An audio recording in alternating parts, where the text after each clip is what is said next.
오늘 말씀은 우리가 읽은 대로 기도에 대한 가르침이 되겠습니다. 가끔 우리 성도들 가운데 어떻게 기도를 해야 하는지 잘 모르겠다고 말하는 분들이 없지 않아 있습니다. 또 기도가 또 너무 어렵다는 분도 있습니다.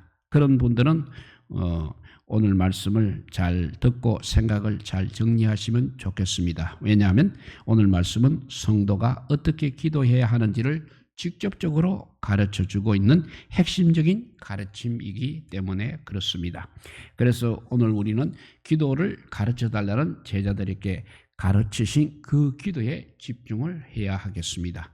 사실 우리는 기도를 모르고 있지는 않습니다. 왜냐하면 이 땅에 존재하는 모든 종교의 근간에는 자신들이 원하는 것을 이루기 위한 간절한 염원이 담긴 기도가 있기 때문입니다.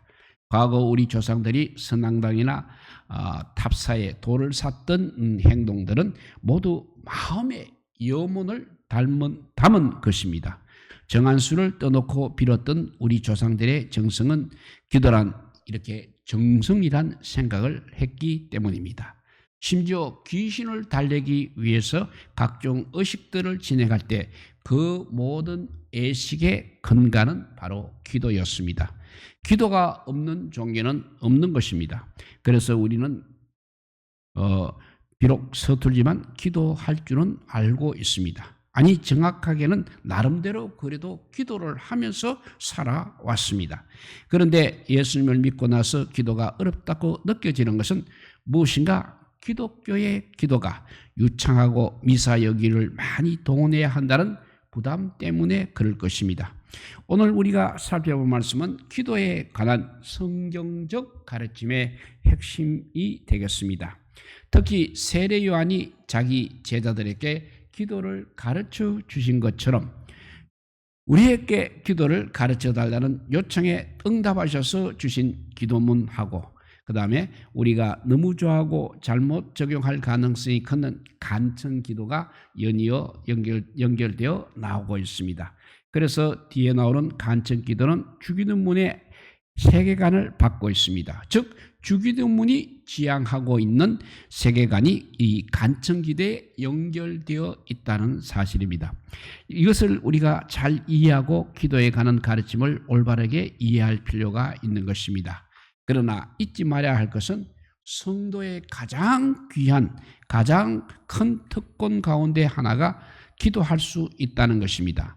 다만 오늘 본문은 그 기도의 내용이 무엇이 채워지는 것이 건강한 그리스도인이냐는 문제를 제기하고 있는 것입니다.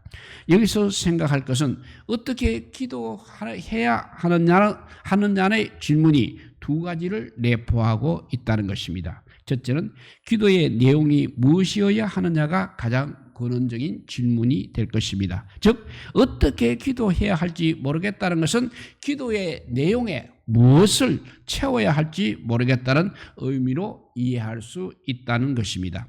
그 질문에 대한 대답이 바로 오늘 말씀인 것입니다. 잘 모르겠다면 오늘 주기도문을 그대로 암송하며 기도하여도 충분한 것입니다. 두 번째, 앞에는 기도의 내용이고 두 번째, 어떻게 기도해야 하느냐는 침묵 기도냐, 통성 기도냐, 방언 기도냐 하는 방법을 지칭할 수 있습니다. 그런데 이것은 그리 중요하지 않습니다. 다만 우리가 기도하는 대상이 하늘에 계신 우리 아버지이십니다. 아버지께서 아버지에게 말씀드리면서 끊임없이 고함만 친다면 좀 이상하게 보이기는 합니다. 기도의 방법에 관한 문제라면 개인의 성향과 밀접하게 관련이 되어 있을 것입니다. 그러나 이 문제는 다양성이 존중되어야 하는 문제입니다. 우리가 잊지 말아야 할 것은 우리가 기도하는 하늘에 계신 우리 아버지는 우리의 머리털까지 세신 바 되신 살아계신 하나님이시라는 것입니다. 그래서 그 하나님 아버지를 믿는 믿음이 건강하고 아버지의 마음을 살피는 마음으로 기도하는 것이 중요하다는 것입니다. 오늘 말씀 가운데 가장 중요한 것은 아마 9절에서 10절을 어떻게 이해하는가에 있을 것입니다. 결론부터 말씀드리면 1절에서 8절의 1절에서 8절까지 결론이 바로 9절에서 10절이라는 것입니다. 따라서 구하고 찾고 두드려야 할 내용이 주기도문과 친구를 위한 간청 기도라는 것입니다. 이런 문맥을 무시하고 9절 10절을 따로 떼서 어느 무당 종교의 기도와 동일시하는 잘못을 범해서는 안 되겠습니다. 9절 10절이 무엇이든 구하기만 하면 무조건 주시는 그런 마술처럼 사용돼서는 안 된다는 말씀입니다. 더구나 누가는 지금 이방인 데오빌로에게 기도를 가르치려고 하고 있습니다. 또 우리에게 하나님 나라 세계관으로 기도하는 것이 어떤 내용이어야 하는지를 분명하게 가르쳐 주려고 하고 있는 것입니다. 따라서 문맥을 잘 이해하시고 간청 기도의 진실을 올바르게 파악할 필요가 있는 것입니다. 그리고 11절에서 13절에 아버지께서 주시는 가장 좋은 것이 성령이라고 결론으로 말씀하고 있습니다. 이 말씀은 우리가 구하는 것과 다른 응답을 예고하고 있습니다. 그것이 가장 좋은 것이기 때문에 그렇습니다. 이것을 옳게 이해하면서 기도하는 것이 너무 중요해 보이는 것입니다. 먼저 1절에서 4절 주님께서 가르쳐 주신 기도입니다.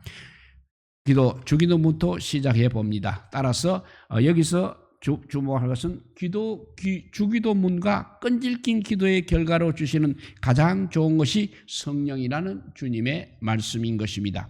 이 말은 모든 성도가 성령의 사람이며 성령의 소욕을 따라 살아가야 한다는 의미를 내포하고 있습니다. 그래서 하나님 나라 백성의 기도와 가장 좋은 것에 대한 명쾌한 결론이 바로 오늘 말씀인 것입니다. 하나님께서 우리에게 주시는 가장 좋은 것은 바로 성령인 것입니다. 그 성령의 소욕을 따라 살아가는 성도가 되는 것이 우리 하나님께서 우리들에게 기대하는 것입니다. 1절에는 이렇게 질문하는 제자들의 모습이 기록되어 있습니다. 1절을 읽어보면 예수께서 한 곳에서 기도하시고 마치심에 제자 중 하나가 여짜오되 주여 요한이 자기 제자들에게 기도를 가르친 것과 같이 우리에게도 가르쳐 주옵소서라고 했습니다. 문제는 여기서 제자들이 예수님에게 이런 요청을 했다는 것이 대단히 놀라운 일이라는 사실입니다. 왜냐하면 예수님의 제자들은 모두 다 유대인들이었습니다. 유대인들은 하루에 3번 성전을 향해서 기도하는 습관이 있었습니다. 이런 사람들이 기도하는 법을 몰라서 주님께 기도를 가르쳐 달라고 했겠느냐 하는 것입니다. 따라서 이들이 기도를 가르쳐 달라는 말은 무엇인가 어떤 다른 의미를 담고 있다는 사실을 알 수 있습니다. 그럼 왜 이들은 기도를 가르쳐 달라고 했습니까? 거기에는 이런 속사정이 있었습니다.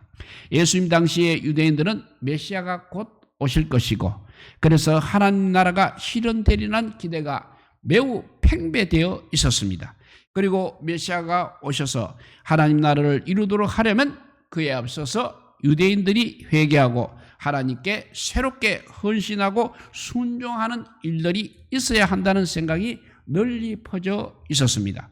회개와 헌신, 순종을 새롭게 다짐한다는 부흥운동을 말하고 있는 것입니다. 그래서 종말을 대비하기 위해서 일어난 부흥운동이 바로 바리새인들의 운동, 에센파 운동 등등이 있었습니다. 에센파 운동은 바로 사회 주변의 쿰란이라는 동네 동굴에서 구약 성경을 연구하고 서로 회개하고 율법을 새롭게 잘 지키기로 헌신하는 사람들이었습니다. 이런 맥락에서 세례 요한의 사역도 이런 여러 가지 부흥운동 가운데 하나였습니다. 요한의 메시지의 핵심은 세례 요한의 메시지의 핵심은 바로 회개하라는 것을 우리가 기억해야 할 것입니다. 임박한 종말과 하나님의 심판을 선포하지 않았습니까? 그래서 곧 도래할 하나님의 나라를 맞을 준비를 하라는 것이었습니다. 그런데 바로 이렇게 부흥운동을 했던 바리새인들이나 에세니들 그리고 세례 요한과 같이 부흥운동을 주도했던 사람들은 자신들의 어떤 신학적인 이해와 이상과 소망을 담아서 특별한 기도문을 작성했던 것입니다. 이런 기도문들은 부흥운동을 하고 있는 각각 단체들이 내세우는 하나님에 대한 이해라든지 하나님의 구원사에 대한 이해, 그리고 자신들의 소망, 이상 등을 아주 압축해서 반영하고 있는 것입니다. 세례 요한도 이 부분에서는 동일하게 사역을 했을 것입니다. 즉 이들의 기도는 자신들의 소망이라든지 자신들의 신앙관과 세계관이 담긴 핵심적인 것이었다는 말입니다. 그런데 예수님의 사역에 헌신했던 사람들은 세례 요한의 추종자들이 상당히 많았듯이 보이고 있습니다. 주님도 역시 세례 요한의 세례를 받으셨습니다. 그래서 그 메시지도 흡사했습니다. 회개하라는 외침으로 시작했다는 점에서 흡사한 것입니다. 그러나 심판과 불로 임하실 하나님을 강조한 요한과는 다르게 주님께서는 하나님의 용서에 강조점을 두셨습니다.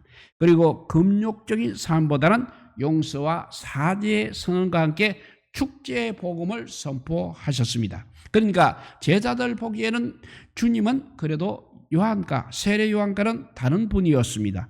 세례 요한의 운동에서 독립해서 새로운 하나님 나라 운동을 벌이시는 그런 분으로 이해했다는 것입니다.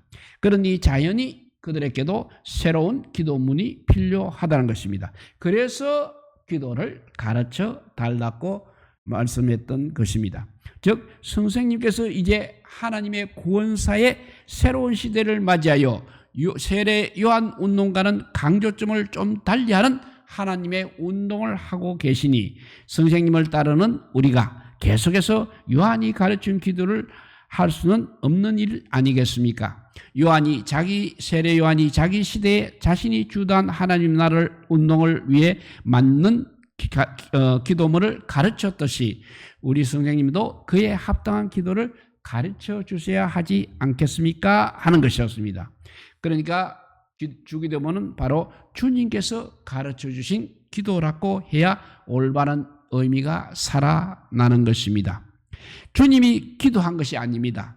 제자들에게 가르쳐 주시기 위한 기도문이라는 말씀을 우리가 꼭 명심해야 되겠습니다. 또한 이런 맥락에서 본다면 주님께서 가르쳐 주신 기도는 주님께서 선포하신 하나님 나라 백성들의 공동체적 신앙과 이상, 소망을 아주 잘 표현한 것이라는 사실을 알 수 있는 것입니다.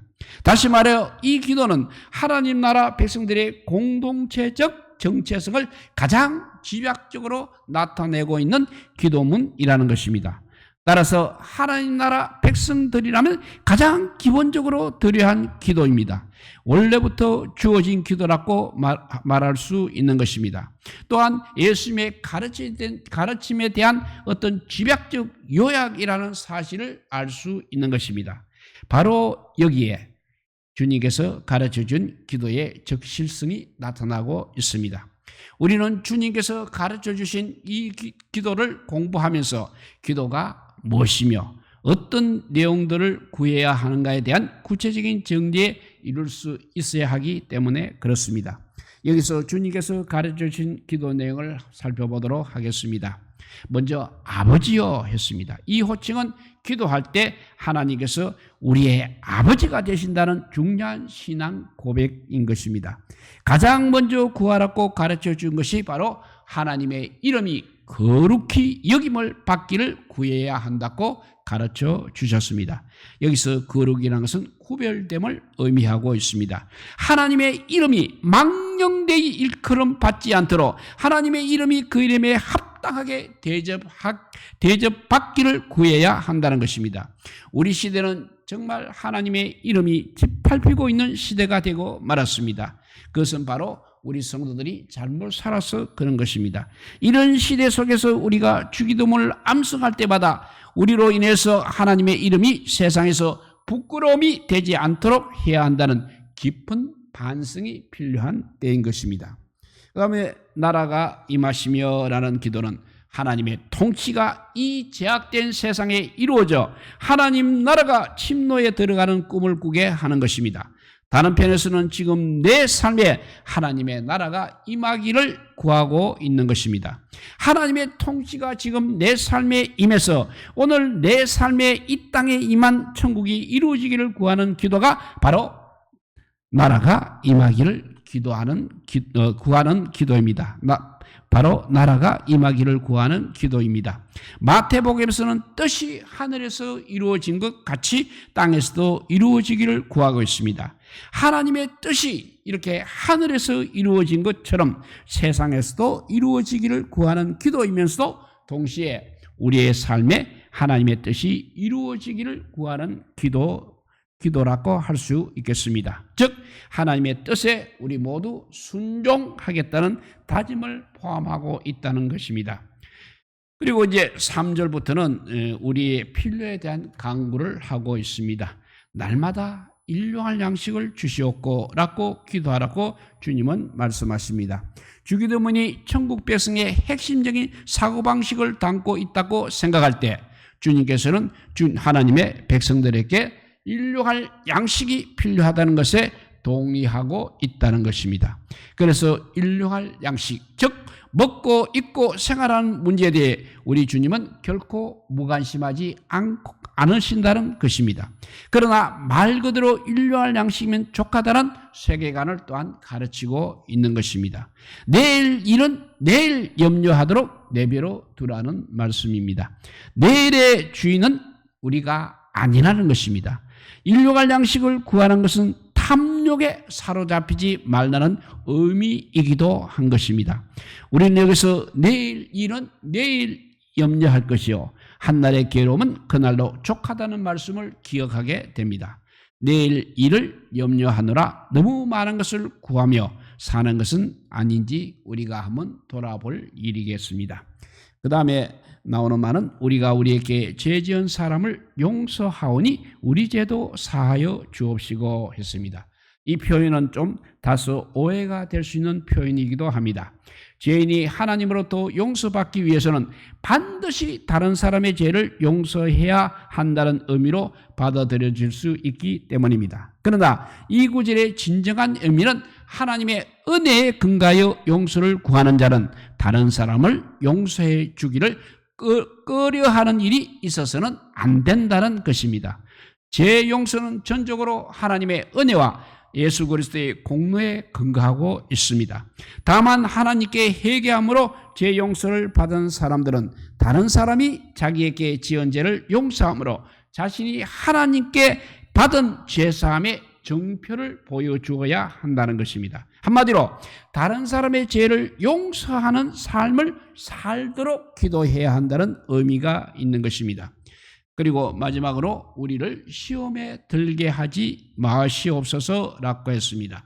시험은 바로 사탄에게서 오는 유혹입니다. 우리의 삶에 찾아오는 이 유혹들을 이길 수 있도록 해달라는 기도가 되겠습니다. 그래서 주기도문은 성도가 무엇에 우선순위를 두고 살아야 하는지를 가르치는 하나님 나라 백성의 핵심적인 사고방식을 말씀하고 있다는 것입니다. 이런 주기도문의 세계관은 다음 이어지는 기도에 관한 가르침에서 뒤집힐 수 없는 것입니다. 그러니까 앞서 하신 말씀을 뒤에 이어서 다르게 말씀하실 수 없다는 것입니다. 누가 더 그것을 염두에 두었을 것입니다. 따라서 간청함을 인해 그 요구대로 들어준다는 말씀이 성경적 사고방식과 상관없는 탐욕적인 강구도 간척하기만 하면 들어준다는 만능 열쇠가 될 수 없다는 그런 말씀입니다. 앞에서 1절에서 4절은 주님께서 가르쳐주신 기도라면 5절에서 13절은 그 간청을 인하여 하는 기도가 되겠습니다. 우리가 신앙생활을 해나감에 있어서 가장 격려가 되고 힘이 되는 구절이 있다면 아마 오늘 우리가 살펴보고 있는 본문 9절에서 10절일 것입니다. 9절에서 10절을 읽어보면 내가 또 너희에게 이르노니 구하라 그러면 너희에게 주실 것이요 찾으라 그러면 찾아낼 것이요 문을 두드리라 그러면 너희에게 열릴 것이니 구하는 이마다 받을 것이요 찾는 이는 찾아낼 것이요 두드리는 이는 열릴 것이니라 했습니다. 정말로 매력적인 말씀입니다.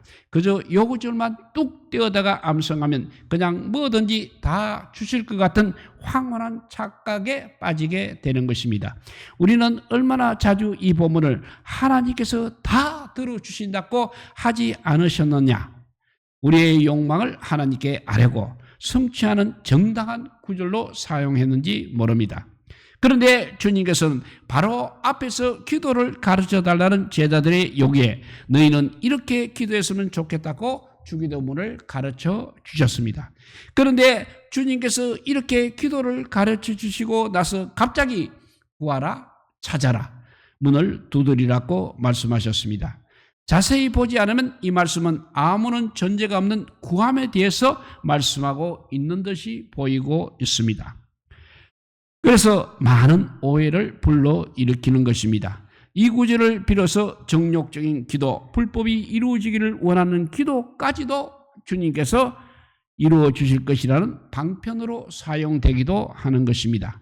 아니, 그런 기도는 너무 양심의 송사를 받아서 하지 않는다 하더라도 인류할 양식을 넘어서는 것들을 구하는 방편으로 사용되고 있다는 사실입니다. 그러나 이 본문이 그렇게 해석될 수 없는 이유는 주님께서 앞서 말씀하신 기도에 관한 생각을 여기서 뒤집을 가능성이 전혀 없다는 것입니다. 그러므로 이 말씀은 어떤 사상의 연장선상에서 말씀하신 것으로 이해되어야 하는 것입니다. 더구나 기도 역시 한마디로 표현될 수 없는 다양한 측면을 담고 있습니다. 그런데 여기서는 그 다른 측면을 강조하고 있는 것입니다. 본문을 한번 살펴봅니다. 우리가 가장 잘못 이해하기 쉬운 5절에서 9절입니다. 그리고 그래서 5절에서 7절을 세 번역으로 한번 읽어볼 필요가 있습니다. 세 번역으로 한번 읽어보면 예수께서 그들에게 말씀하셨다. 너희 가운데 누구에게 친구가 있다고 하자. 그가 밤중에 그 친구에게 찾아가서 그에게 말하기를 여보게 나에게 빵 3개를 구워주게. 내 친구가 여행 중에 나에게 왔는데 그에게 내놓을 것이 없어서 그러네 할 때 그 사람이 안에서 대답하기를 나를 괴롭히지 말게.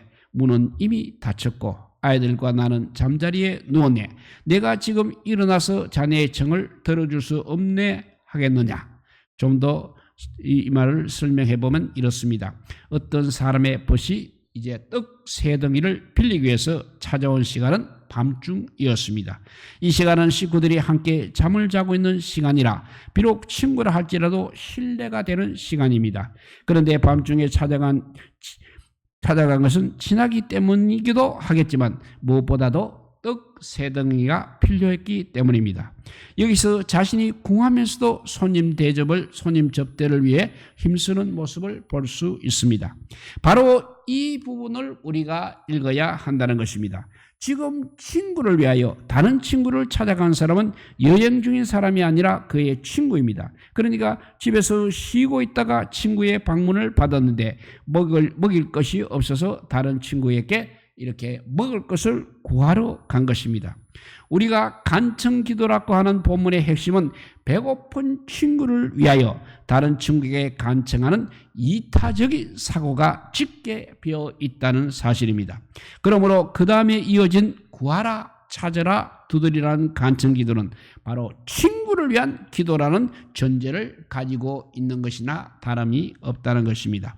그래서 6절에 내 벗이 여행 중에 나에게 왔으나 내가 먹을 것이 없노라고 다른 친구에게 말하고 있다는 것을 의미합니다. 그럴 때 그 다른 친구가 안에서 대답하기를 나를 괴롭게 하지 말라.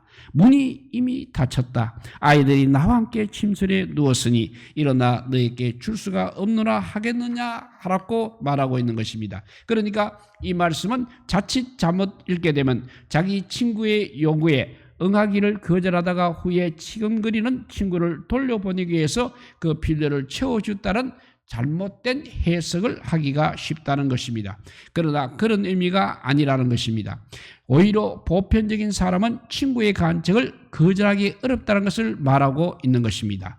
보편적인 사람은 비록 문이 닫혔고 식구들이 함께 잠들어 있어서 일어나게 되면 식구들이 깨어날 수도 있고 어둠 속에서 문빗장을 여는 것이 매우 귀찮은 일임에도 불구하고 친구의 간청을 들어준다는 것입니다. 즉 부모, 자녀, 종들까지도 한 방에서 자야 하는 그야말로 넉넉하지 않는 평민가정의 가장도 친구의 간청에 이렇게 응답을 하고 있는데 하물며 성도의 아버지가 되시는 전지전능하신 하나님께서 어찌 성도들의 필요를 위한 기도를 거절할 수 있겠느냐는 그런 뜻입니다.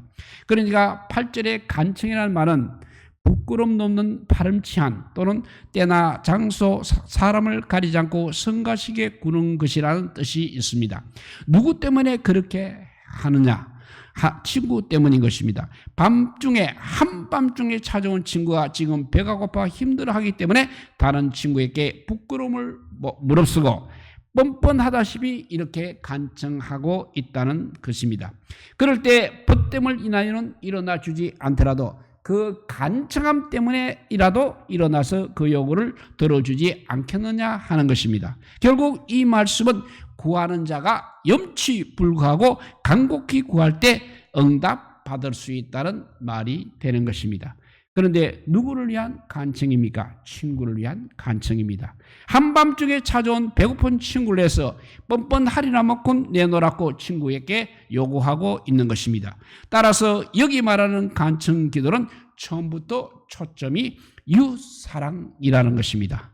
이런 배경 아래서 이제 9절 이하를 읽어가야 합니다. 그리고 13절을 한번 읽어보면 너희가 악할지라도 결론에 너희가 악할지라도 좋은 것을 자식에게 줄 줄 알거든 하물며 너희 하늘 아버지께서 구하는 자에게 성령을 주시지 않겠느냐 했습니다. 그러니까 구하는 자에게 주시는 가장 좋은 것이 바로 성령이라는 것입니다. 성령이 가장 좋은 것이라는 말씀은 성도가 바로 성령의 소역을 따라 살아가는 것이 하나님께서 성도들에게 주시는 가장 좋은 응답이라는 의미가 되는 것입니다. 이것이 간청 기도의 결론에 해당됩니다. 뒤집어 말하면 우리가 구하는 것과 다른 것을 주실 수 있다는 의미인 것입니다. 우리가 구하는 것과 다른 것을 주실 수 있다는 의미입니다. 근본적으로 구하고 찾는 기도 생활에 대한 말씀은 앞서 간청 기도의 연장선상에 있습니다. 9절에 보면 내가 또 너희에게 이루노니 라고 했습니다. 그러니까 앞에서 친구를 위한 간청 기도의 연장선상에서 기도에 대한 가르침이 이어지고 있다는 것입니다. 여기서 구하라는 말은 아랫사람이 윗사람에게 구하는 것을 말하고 있습니다. 그래서 기도와 관련되어 사용되기도 했던 것입니다. 구하라는 말은 반드시 응답을 받아야겠다는 진지한 의지가 엿보이는 기도의 행위를 가리키고 있습니다. 두 번째, 찾으라는 말은 찾거나 얻으려는 목적을 가지고 구하는 것을 가리키고 있습니다. 이것은 신실하게 기도한 사람은 그것이 이루어지도록 적극적으로 노력해야 함을 의미하고 있습니다. 기도하는 사람은 확신을 가지고 말씀을 더욱 상고해야 하며 하나님의 뜻대로 추구하는 능력이 필요한 것입니다. 그리고 두드리라는 말은 기도하고 찾는 데 있어서 절박성이 내포된 진시성을 지니고 있는 말입니다. 두드린다는 것은 구하고 행하고 그것이 응답될 때까지 인내한다는 것입니다. 그런데 더욱 중요한 것은 구하라, 찾으라, 두드리라는 동사는 모두 현재 명령형으로 되어 있습니다. 기도의 응답의 확실성을 가지고 계속 구할 것을 강조하고 있는 것입니다. 무엇을 구하고 무엇을 찾고 무엇을 두드리라는 것입니까? 가까운 문맥은 친구를 위한 간청 기도인 것입니다. 조금 먼 문맥은 주기도문이 해당되겠습니다. 우리가 구하고 찾고 두드릴 내용이 바로 그렇다는 말입니다.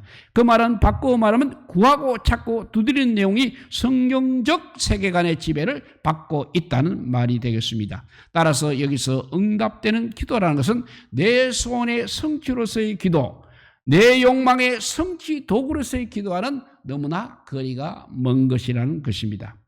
이 단락에서 더욱더 중요한 것은 구하는 이에게 아버지께서 가장 좋은 것을 주신다는 것입니다.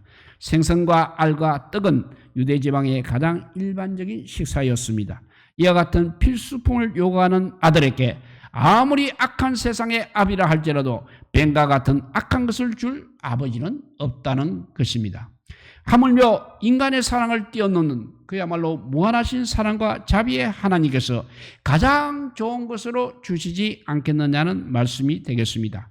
알은 삶은 달걀을 의미하고 있습니다. 정갈은 몸을 구부리면 계란과 비슷한 모양이 되는 독충을 가리키고 있습니다. 그런데 정갈은 성경에서 악하고 위험한 것의 상징으로 종종 등장하고 있습니다. 하여튼 정갈은 모양이 뱀과 생선이 유사하듯 알과 유사하다는 것입니다. 그리고 뱀과 정갈의 공통성은 모두 다 독성을 지니고 있다는 것입니다. 핵심은 악한 세상의 아비라 할지라도 구하는 아들에게 나쁜 것을 주지 않습니다. 그런데 하물며 하나님께서 좋은 것으로 주시지 않겠다는 역설적 표현인 것입니다. 그러면서 13절에서 너희 하늘 아버지께서 구하는 자에게 성령을 주시지 않겠느냐고 말씀하고 있습니다.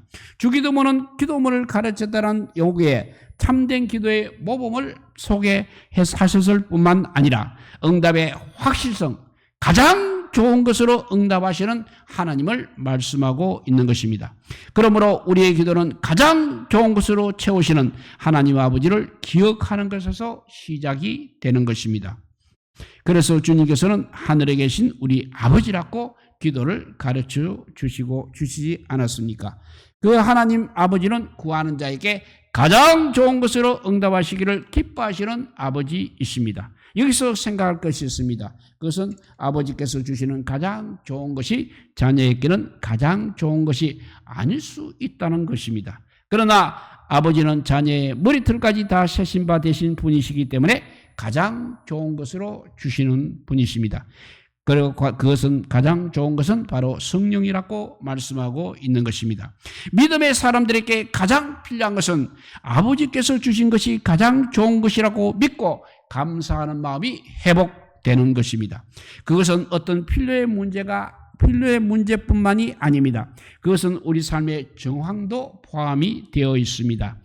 어떤 분들은 왜 이렇게 내 인생은 힘든가? 하나님은 왜 불공평한가 하는 갈등에 시달리고 있을 것입니다. 그럴 때 아버지께서 지금 나에게 가장 좋은 환경을 주고 있다고 그렇게 믿는 것은 우리를 훨씬 더 편안하게 할 것입니다. 따라서 성령은 성도가 성령의 소욕을 따라 살아가는 생활이 가장 좋은 응답이 되는 것입니다. 오늘 말씀은 주님께서 가르쳐 주신 기도에 대한 말씀들이 우리가 생각하고 믿어온 그 기도에 관한 생각과 일치하느냐가 중요해 보입니다. 특히 우리가 간청 기도로 잘 알려지는 본문이 친구를 위한 간청이라는 사실은 정말 우리에게 충격적이기도 합니다. 그러므로 성령의 소욕을 따르는 성도가 주기도문과 친구를 위한 간청 기도로 끈질기게 주님께 기도하는 사람이 이어야 한다는 것입니다. 그럴 때 성령 충만해서 기쁘고 감사한 신앙생활을 하게 될 뿐 아니라 하나님의 응답까지 맛보게 될 것이라는 것을 우리에게 가르쳐주고 있습니다. 기도는 성도에게 가장 큰 특권인 것입니다. 그러나 기도는 하나님이 어떤 분이시며 무엇을 원하시는지에 먼저 관심을 갖는 일에서 출발을 해야 하겠습니다.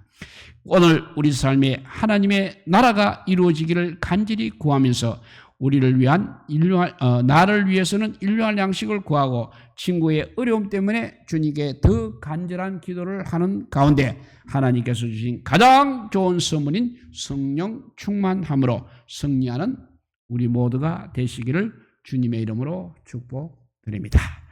기도하겠습니다. 사랑의 하나님 감사합니다. 우리가 늘 필요한 것, 이기적인 기도를 많이 해왔습니다만 하나님께서 우리에게 가르쳐주신, 주님께서 우리에게 가르쳐주신 기도는 특별히 친구를 위한 기도, 또 우리 주님께서 가르쳐주신 기도, 이것을 해야 한다고 우리에게 가르쳐 주었습니다. 이제부터는 아버지요, 주님께서 주시는 일용할 양식으로 만족하는 저희들 되게 하여 주시고 그 밖에 많은 것들은 친구를 위해서 구하게 하여 주시고 또 아버지요, 죽어가는 생명을 살리는 게 위해서 우리가 기도해야 되겠습니다. 이렇게 우리에게 가르쳐 주신 그 주기도문과 친구를 위한 간청 기도를 우리가 늘 아버지여 기쁘게 주님 앞에 드림으로써 주님의 크신 더 큰 응답, 가장 좋은 성령의 응답을 받는 우리 모두가 되게 하여 주시옵소서. 앞으로 성령 충만한 가운데 아버지여 믿음 생활하는 저희들 되게 하여 주시고, 또 성령 충만함으로써 세상의 많은 사람들을 살리는 역사도 우리가 감당할 수 있도록 인도하여 주시기를 간절히 빌고 원하오며, 이 모든 말씀 아무 공도 없으나 우리 구주 예수 그리스도 이름으로 기도드리옵나이다. 아멘. 찬송가 300